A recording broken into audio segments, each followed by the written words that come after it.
رب اشرح لي صدري ويسر لي امري واحلل عقدة من لساني يفقهوا قولي بسم اللہ الرحمن الرحیم۔ اللہ تعالیٰ نے قرآن پاک میں مال اور اولاد کو دنیا کی زینت قرار دیا ہے۔ اب ایک اعتبار سے مال اور اولاد یہ بہت بڑی رب العالمین کی طرف سے نعمتیں ہیں، انعامات ہیں، اور ایک طرح سے یہ بہت بڑی آزمائش بھی ہیں۔ اگر خدائی ہدایات کے مطابق انسان کے پاس مال آتا ہے تو اس کو استعمال کرتا ہے تو یہ اس کے لیے نعمت ہے کہ اس سے اس کی دنیا میں بھی آسانی راحت پیدا ہوتی ہے، اور اسی مال کے ذریعے وہ اپنی آخرت کو بھی بناتا ہے، اور اولاد کی صحیح طور پر تربیت کر کے اس کو بھی اپنے لیے صدقہ جاریہ بنا لیتا ہے۔ اور اگر اس کے برعکس ان دونوں نعمتوں کا استعمال کرے کہ مال کی وجہ سے وہ ظالم، بد کردار، غاصب، بدمعاش بن جائے تو یہ مال اس کے لیے فتنہ ہے، دنیا بھی اس کے لیے ذلت کا سبب بنے گا، اور آخرت کے اندر بھی وہ ناکامی کا منہ دیکھے گا۔ اور اسی طرح اولاد وہ بھی اس کے لیے اگر نافرمان ہے، بد کردار ہے، بے حیا ہے تو اس کے لیے دنیا میں بھی آزمائش ہے اور آخرت کے لیے بھی امتحان کا سبب بنے گی۔ اس لیے ان دونوں چیزوں کو صحیح طور پر انسان کو استعمال بھی کرنا چاہیے، اللہ تعالیٰ سے دعا بھی کرنی چاہیے۔ اللہ کے نبی علیہ الصلوۃ والسلام جب دعا کرتے تھے تو یہ دعا فرمایا کرتے تھے، اللہ تعالیٰ جو ہے نا ایسا مال دیجئے کہ برکت والا ہو، نفع والا علم دیجئے، اور ہدایت والی جو ہے نا اولاد ہو۔ تو یہ اگر چیز مل گئی تو وہ کامیاب ہو گیا۔ دنیا کے اندر آج زندگی کے ہر شعبہ میں انقلاب آ رہا ہے، چیزیں تبدیل ہو رہی ہیں، پیسہ کمانے کے میڈیمز تبدیل ہو رہے ہیں۔ آج سے چند سال پہلے یا کچھ دہائیاں پہلے جو طریقہ کار تھا یا جس اسلوب سے مال کو حاصل کیا جاتا تھا، کمایا جاتا تھا، آج وہ تبدیل ہو گیا، اور بالخصوص کمپیوٹر، موبائل فون اور آن لائن چیزوں کی خرید و فروخت نے ہر چیز کو تبدیل کر دیا ہے۔ اور آج جو آرٹیفیشل انٹیلیجنس جس طور پر وہ بڑھ رہی ہے، پھیل رہی ہے، اس نے زندگی کے ہر شعبہ کے اوپر اپنی صلاحیتوں کے اعتبار سے لوگوں کا بدل بن رہی ہے۔ تو یقینی بات ہے کہ آنے والے دور میں جس آدمی نے وقت اور حالات کے موافق ان ذرائع کو استعمال نہ کیا، ان سے فائدہ نہ اٹھایا، ان کو نہ سیکھا، تو وہ دنیا کی دوڑ میں پیچھے رہ جائے گا۔ اور مال کس قدر یہ رب العالمین کا انعام ہے، جو اہمیت والی چیز ہے کہ انسان دیکھے کہ صرف جو اس کے فرائض ہیں، کچھ فرائض کا تعلق ہی مال کے ساتھ ہے۔ اگر وہ فرائض اسی وقت انسان پورے کر سکتے ہیں کہ جب رب العالمین اس کو مال دے گا، جب وہ غنی ہوگا، اس کے پاس پیسہ ہوگا۔ کہ زکوٰۃ انسان کے اوپر اس وقت فرض ہوتی ہے کہ جب اس کے پاس مال ہو، سال گزر جائے تو تب وہ زکوٰۃ ادا کرے گا۔ حج اس وقت فرض ہوگا کہ جب اس کے پاس مال موجود ہوگا۔ رب العالمین کی راہ کے اندر صدقہ اور خیرات زیادہ اس وقت وہ کر سکتا ہے جب رب العالمین نے اس کو مال زیادہ عطیہ کیا ہو، دیا ہو۔ تو اس کے لیے مال نعمت ہے۔ آج مال کو حصول کے جو ذرائع ہیں وہ تبدیل ہو رہے ہیں۔ دنیا کے اندر جیسے ہی انقلاب آ رہا ہے تو کمانے کے میڈیمز تبدیل ہو رہے ہیں۔ اب وہی انسان آگے بڑھے گا، ترقی کرے گا، مال کو حاصل کرے گا کہ جو ان میڈیمز، ان ذرائع کو اختیار کرے گا، ان کو بنیاد بنا کر وقت اور حالات کی نزاکت کو سمجھتے ہوئے نئی ٹیکنالوجی کو سمجھے گا، اس کو سیکھے گا، اس کو بروئے کار لاتے ہوئے آگے بڑھے گا، ترقی کرے گا، اس کی وجہ سے مال کمائے گا۔ تو آج کے ذرائع، میڈیم ذرائع کے اندر کہ جس کی وجہ سے لوگ مال بنا رہے ہیں، کما رہے ہیں، بہت بڑے پیمانے کے اوپر سوال آ رہا ہے، اٹھ رہا ہے، پوچھا جا رہا ہے، لوگوں کو اپنی طرف مائل کر رہے ہیں، لوگ اس کی طرف ترغیبات دے رہے ہیں۔ وہ ایک ہے کرپٹو کرنسی، کہ آیا یہ چیز حقیقت کے اندر اس سے پیسہ کمایا جا سکتا ہے، یا یہ پیسہ کمانے کا کوئی ذریعہ ہے، یا اس کے ذریعے حقیقتاً اس کا کوئی وجود ہے یا نہیں۔ دنیا کے اندر اگر دیکھا جائے تو جو دنیا کے 84 سے زیادہ ممالک، خاص کر کے جو ٹاپ ترقی یافتہ ممالک ہیں، ان کے اندر باقاعدہ اس چیز کو اختیار کیا گیا ہے، اور اس ڈیجیٹل کرنسی کو باقاعدہ قانونی حیثیت دے دی گئی ہے۔ لیکن بدقسمتی کے ساتھ، خاص کر کے مسلم امہ کے اندر، کہ جس طرح ہر چیز کی طرف انسان کا ایک معاندانہ رویہ ہوتا ہے، اور اس کے ساتھ کہ کبھی بھی نہ کوئی طبقہ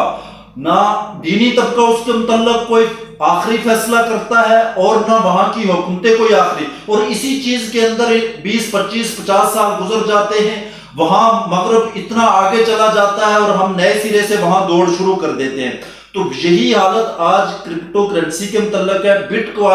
کوائن جو آج سے 10-12 سال پہلے ڈیجیٹل کرنسی کے طور پر آیا، قانونی حیثیت کے اعتبار سے 84 سے زیادہ ممالک نے کسی نہ کسی درجہ کے اندر اس کے لیے قانون کو بنا دیا ہے، بلکہ قانون بنا دیے گئے ہیں اور اس کے اوپر عمل درآمد ہو رہا ہے۔ اور دنیا میں تقریباً 66 ممالک ہیں جس میں بٹ کوائن کی ATM نصب کر دی گئی ہے، جن کی کل تعداد 2309 ہے۔ بٹ کوائن خریدنے پر ATM فیس کی لاگت 9 سے 55% آتی ہے اور فروخت پر 7%۔ گویا کہ جہاں دنیا پہنچ گئی ہے، لیکن ہمارے یہاں بالکل کیا ہو رہا ہے؟ ایک بات یہ یاد رکھیے کہ نہ میں کوئی فائنینشل ایڈوائزر ہوں، نہ اس کے بارے میں میرا بہت زیادہ، میں کسی کی تحقیق جو میں سمجھا، جو میرے اس کے اوپر ریسرچ کی، جو میں نے پڑھا، اس سے جو نتائج اخذ کیے وہ آپ کے سامنے پیش کر رہا ہوں کہ ہمارے ہاں تو نہ مال و دولت کمانے کا شعور اور پھر اس پیسے کو برتنے کا شعور، جو بالکل مال و دولت کمانے سے بھی کامیاب ہے، یہ بات یقینی ہے۔ اس لیے اس بات کو سن کر پیسہ کرپٹو کرنسی کے ذریعے پیسہ کمانا، اس کو استعمال کرنا، اس کو استعمال کے اندر لانا، یہ خالصتاً آپ کی اپنی ذمہ داری ہے،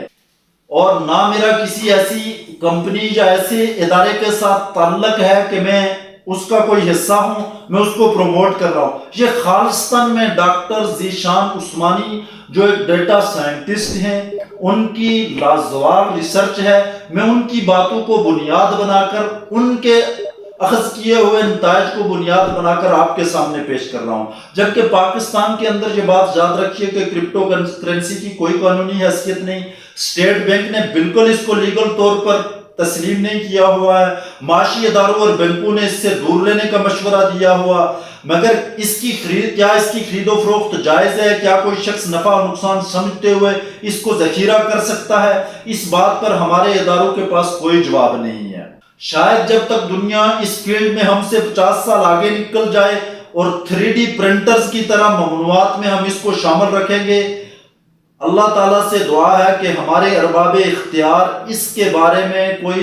ایک فیصلہ کر کے قوم کو کسی طرف لگا دیں۔ شرعی طور پر اس کی جو حلال اور حرام کی بحث ہے وہ کسی جگہ بیٹھ نہیں رہی ہے۔ علماء کرام اگر ایک طرف کا فیصلہ دیں تو مجھ جیسوں کو بڑی آسانی ہوگی۔ فوٹو سٹیٹ مشین، کاغذی کرنسی، ڈیجیٹل فوٹو کی طرح آپ کبھی نہ کبھی جواز کے قائل تو ہو ہی جائیں گے، یہ بات یقینی ہے، مگر اس میں ملک 20 یا 25 سال کنفیوژن کے اندر رہے گا۔ کوئی عالم یا مفتی، میں بذات خود کوئی عالم یا مفتی نہیں ہوں کہ اس کے شرعی حکم اور فتویٰ کے لیے عذرائے کرم شہر کے دارالعلوم اور فتاوی جات کی طرف رجوع کیا جائے۔ میں صرف یہ آپ کو بتلا رہا ہوں کہ یہ بات یقینی ہے کہ کرپٹو کرنسی، ڈیجیٹل کرنسی یہ حقیقت ہے، اس کے ذریعے لوگ پیسہ کما رہے ہیں۔ جب یہ لوگ ڈیجیٹلائز کی طرف جائیں گے تو باقاعدہ ڈیجیٹل کرنسی دنیا کے اندر جس طرح کاغذی کرنسی اپنا وجود رکھتی ہے، آلہ مبادلہ ہے، بیائی نہیں، اسی طرح ڈیجیٹل کرنسی کا بھی وجود ہوگا، آلہ مبادلہ کے طور پر اس کو قبول کیا جا رہا ہے، اور جب اس کو قبولیت عامہ حاصل ہو جائے گی تو ہمیں بھی کہا جائے گا کہ اب اس کے اندر کوئی شرعی قباحت نہیں ہے، لیکن اس وقت پھر اس طور پر اس سے پیسہ کمایا نہیں جائے گا۔ اس لیے یہ بات یقینی ہے کہ ڈیجیٹل کرنسی کے اندر لوگ راتوں رات کروڑ پتی بھی بن جاتے ہیں۔ کیوں کہ جنہوں نے 2013 کے اندر بٹ کوائن خریدا تھا، آج اگر کسی کے پاس 100 بٹ کوائنز ہیں تو وہ یقینی طور پر اربوں کا مالک ہے۔ جس نے ایتھیریم کو خرید لیا وہ آج اربوں کا مالک ہے۔ یا جو نئی ڈیجیٹل کرنسیز آ رہی ہیں جو حقیقی طور پر موجود ہیں، جن کا واقعی بلاک چین سسٹم موجود ہے، اس کی طرف اگر حقیقتاً کوئی اس میں سرمایہ کاری کرتا ہے، سرمایہ کاری نہیں کرتا، اس کو سمجھ کر لیتا ہے، بیچتا ہے۔ کچھ کرنسیز ایسی ہیں کہ جو صرف آپ کو لے کر رکھنے کے اوپر آپ کو پیسے ملتے ہیں، تو وہ یقینی طور پر اس سے پیسہ کمائے گا۔ یہ بات یاد رکھیے کہ کرپٹو کرنسی سے پیسہ کمانے کے لیے آپ کے اندر 2-3 چیزوں کا ہونا، سمجھ کا ہونا بڑا ضروری ہے۔ ایک بنیادی جو چیز ہے کہ آپ کے پاس صبر ہونا چاہیے، اور دوسرا اس کا جو بنیادی نالج ہے وہ آپ کو حاصل ہونا چاہیے۔ انہی 2 چیزوں کو بنیاد بنا کر آپ آگے بڑھ سکتے ہیں، آپ اس سے پیسہ کما سکتے ہیں، آپ ترقی کر سکتے ہیں۔ اور اس کے بارے میں جو موٹی موٹی اصطلاحات ہیں انشاءاللہ آنے والی اگلی 2-3 ویڈیو سیریز کے اندر میں تفصیل کے ساتھ بتاؤں گا کہ آپ کس کس چیز کے اندر اور کون کون سی ڈیجیٹل کرنسی آج جو سب سے آگے جا رہی ہے، لوگ اس سے پیسہ بنا رہے ہیں، یا ماضی میں آئی ہے لوگوں نے اس سے پیسہ بنایا ہے، اور مستقبل میں کون سی آنے والی ہیں، آپ بغیر کوئی پیسہ انویسٹمنٹ کیے، بغیر کوئی پیسہ خرچ کیے اس سے پیسہ کما سکتے ہیں۔ آپ کو یہ میری باتیں صحیح لگی ہیں، آپ ان سے کوئی فائدہ محسوس کر رہے ہیں، تو آپ اس کو شیئر کریں، آپ کمنٹ کے اندر بتلائیں کہ آگے میں کس کے اوپر ویڈیو بناؤں، اور دوسرے دوست احباب تک پہنچائیں تاکہ ان کو بھی فائدہ ہو۔